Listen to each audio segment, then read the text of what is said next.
بسم اللہ الرحمن الرحیم۔ مرنے کے بعد روح کہاں جاتی ہے؟ آپ کے ذہن میں بھی کبھی نہ کبھی یہ سوال ضرور آیا ہوگا کہ انسان جب مر جاتا ہے تو اس کی روح کہاں جاتی ہے، اور کیا روح کسی اور شریر میں بھی جا سکتی ہے؟ تو چلیے ہم آپ کو اس ویڈیو میں بتاتے ہیں۔ ہر شخص کی عمر مقرر ہے، نہ اس سے گھٹ سکتی ہے نہ بڑھ سکتی ہے۔ جب زندگی کا وقت پورا ہو جاتا ہے تو حضرت عزرائیل علیہ السلام روح نکالنے کے لیے آتے ہیں۔ اس وقت مرنے والے کو دائیں بائیں جہاں تک نظر جاتی ہے فرشتے ہی فرشتے دکھائی دیتے ہیں۔ ہر مسلمان کے پاس رحمت کے فرشتے ہوتے ہیں اور کافر کے پاس عذاب کے۔ اس وقت کافر کو بھی اسلام کے سچے ہونے کا یقین ہو جاتا ہے، لیکن اس وقت کا ایمان معتبر نہیں، کیونکہ ایمان تو اللہ رسول کی بتائی باتوں پر بے دیکھے یقین کرنے کا نام ہے، اور اب تو فرشتوں کو دیکھ کر ایمان لاتا ہے۔ اس لیے ایسے ایمان لانے سے مسلمان نہ ہوگا۔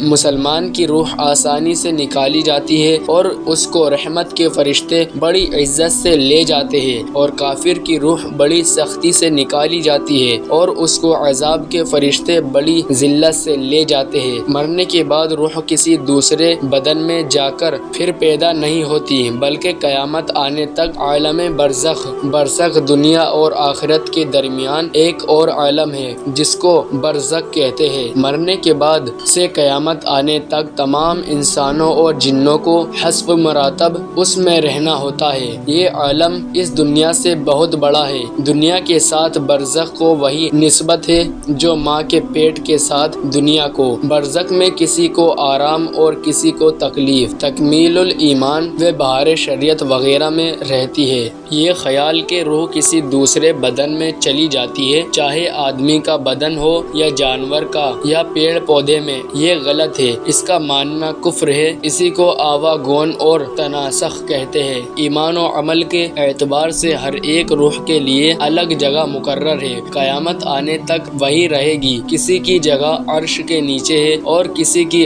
اعلیٰ علین میں، اور کسی کی چاہ زمزم شریف میں، کسی کی جگہ اس کی قبر پر ہے، اور کافروں کی روح قید رہتی ہے کسی کی چاہ برہوت میں، کسی کی سجین میں، کسی کی اس کے مرگھٹ یا قبر پر۔ کیا روح بھی مرتی ہے؟ بہرحال روح مرتی مٹتی نہیں، بلکہ باقی رہتی ہے، اور جس حال میں بھی ہو اور جہاں کہیں بھی ہو اپنے بدن سے ایک طرح کا لگاؤ رکھتی ہے۔ بدن کی تکلیف سے اسے بھی تکلیف ہوتی ہے اور بدن کے آرام سے آرام پاتی ہے۔ جو کوئی قبر پر آئے اسے دیکھتی پہچانتی ہے، اس کی بات سنتی ہے، اور مسلمان کی روح کی نسبت تو حدیث شریف میں آیا ہے کہ جب مسلمان مر جاتا ہے تو اس کی راہ کھول دی جاتی ہے جہاں چاہے جائے۔ حضرت شاہ عبدالعزیز صاحب لکھتے ہیں، روح را قربو بعد مکانی یکساں اسد، یعنی روح کے لیے کوئی جگہ دور یا نزدیک نہیں بلکہ سب جگہ برابر ہے۔